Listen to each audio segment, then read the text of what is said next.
کے وجود میں آنے کا ذریعہ پاکیزہ بیوی ہوتی ہے۔ اس لیے ایک باپ پر سب سے پہلے یہ لازم کیا گیا ہے کہ بچے کا حق یہ ہے کہ وہ اس کے لیے اچھی ماں کا انتخاب کرے۔ دیکھیے ابھی شادی نہیں ہوئی، ابھی رشتہ بھی نہیں لگا اور اولاد کا کانسیپٹ دیا جا رہا، تو معلوم ہوا کہ جو شادی ہو رہی ہے وہ افزائش نسل بولتے ہیں اس کو، نسل کے بڑھانے کے لیے ہو رہی ہے۔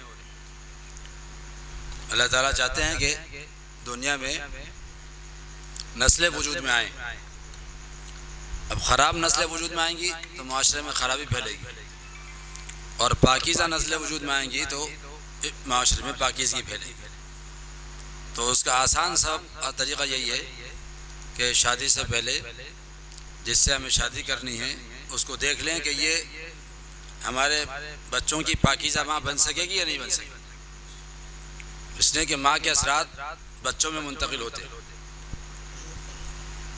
آپ دیکھیے کہ جن جن لوگوں سے اللہ تعالیٰ نے بڑے کام لیے ہیں، یہ دنیا میں جو بڑی شخصیات رہی ہیں، آپ جب ان کا بیک گراؤنڈ اٹھا کے دیکھیں گے تو اس میں اصل میں ان کی ماں کے پاکیزگی کا کردار نظر آئے۔ حضرت ابراہیم علیہ السلام اللہ کے نبی ہیں، ان کے والد کافر تھے، ان کے گھر میں بت بنتے تھے، بت بیچے جاتے تھے۔ سوچے کتنا کفریہ ماحول ہوگا، کیسا مشرکانہ ماحول ہوگا،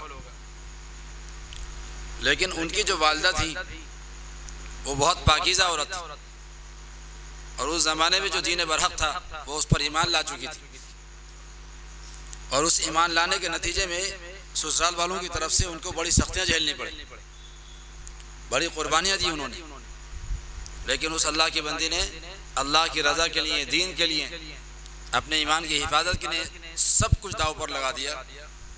تو پھر اللہ نے اس پاکیزہ ماں سے ایک پاکیزہ بیٹا پیدا کیا جو آگے چل کے نبی بنے، ابراہیم، جن کو خلیل اللہ کہا جاتا ہے، اللہ کے خلیل ہیں، جگری دوست۔ اور صرف وہی نبی نہیں بنے بلکہ اللہ تعالیٰ نے ان کی پاکیزگی کے نتیجے میں ان کی پوری نسل کو نبوت کے لیے قبول کر لیا۔ ان کے بیٹے ابراہیم نبی بنے، ابراہیم کے دونوں بیٹے اسماعیل اور اسحاق نبی بنے، اسحاق کے بیٹے یعقوب نبی بنے، اور حضرت یعقوب علیہ السلام کی اولاد میں تقریباً 4000 نبی پیدا ہوئے جن کو بنی اسرائیل کہا جاتا ہے، جن کی ابتدا حضرت موسیٰ سے ہوئی اور سب سے آخری میں حضرت عیسیٰ علیہ السلام پیدا ہوئے۔ اور حضرت اسماعیل علیہ السلام کی اولاد میں ہم سب کے آقا جناب رسول اللہ صلی اللہ تعالیٰ علیہ وسلم پیدا ہوئے۔ تو ان کی پاکیزگی کے نتیجے میں، ان کی قربانی کے نتیجے میں اللہ تعالیٰ نے ان کی پوری نسل کو نبوت کے لیے قبول کر لیا۔ کیسا پاکیزہ خاندان ہوگا۔ تو جب مائیں پاکیزہ ہوں گی تو ان کی گودوں میں پلنے والے بچے بھی پاکیزہ ہوں گے۔ تو شریعت نے سب سے پہلے حق باپ پر یہ رکھا ہے اولاد کا کہ وہ اس کے لیے اچھی ماں کا انتخاب کرے۔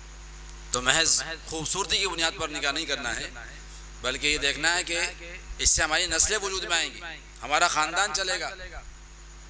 کیا یہ ایسی عورت ہے، کیا یہ ایسی لڑکی ہے جس سے ہماری نسل پاکیزہ بن سکے گی، ہماری اولاد کے اندر پاکیزگی آ سکے گی، ہمارے خاندان میں پاکیزہ نسلیں وجود میں آ سکیں گی؟ کیا ایسی اولادیں پیدا ہوں گی جو دین کے لیے قربانی دینے کے لیے تیار ہوں گی؟ یہ سب سوچ کر کے جب ہم نکاح کریں گے تو انشاءاللہ پھر اللہ تعالیٰ ہماری نسلوں پر اس کے اثرات مرتب فرمائے۔ تو حضرت عمر رضی اللہ تعالیٰ عنہ کا جو واقعہ سنایا گیا تھا اس میں سب سے پہلی بات یہ بتائی گئی تھی کہ اولاد کا سب سے پہلا حق باپ پر یہ ہے کہ اس کے لیے اچھی ماں کا انتخاب۔ آج کل رشتوں میں بڑی خرابی پیدا ہو گئی ہے، عام طور پر والدین بھی یہی سوچتے ہیں کہ خوبصورت ہو، مالدار ہو، بڑے خاندان کی ہو، تو جب یہ چیزیں سوچ کر شادی کی جاتی ہے تو پھر اس میں خرابیاں پیدا ہوتی ہیں، خاندانوں میں خرابیاں پیدا ہوتی ہیں، شوہر بیوی میں بنتی نہیں ہے۔ جب میاں بیوی میں نہیں بنے گی تو پھر وہ ہماری نسلوں کی پاکیزہ ماں کیسے بن سکے گی؟ تو ہم یہ چاہتے ہیں کہ ہماری نسلیں پاکیزہ پیدا ہوں، تو اس کے لیے سب سے آسان نسخہ یہ ہے کہ اچھی ماں کا انتخاب کیا جائے۔ اب اچھی مائیں کہاں تیار ہوں گی انشاءاللہ اس سلسلے میں کل بات کریں گے۔ اللہ تعالیٰ ہمیں بھی اور پوری امت کو ان ہدایات پر عمل کی توفیق نصیب فرمائے۔ پاکیزہ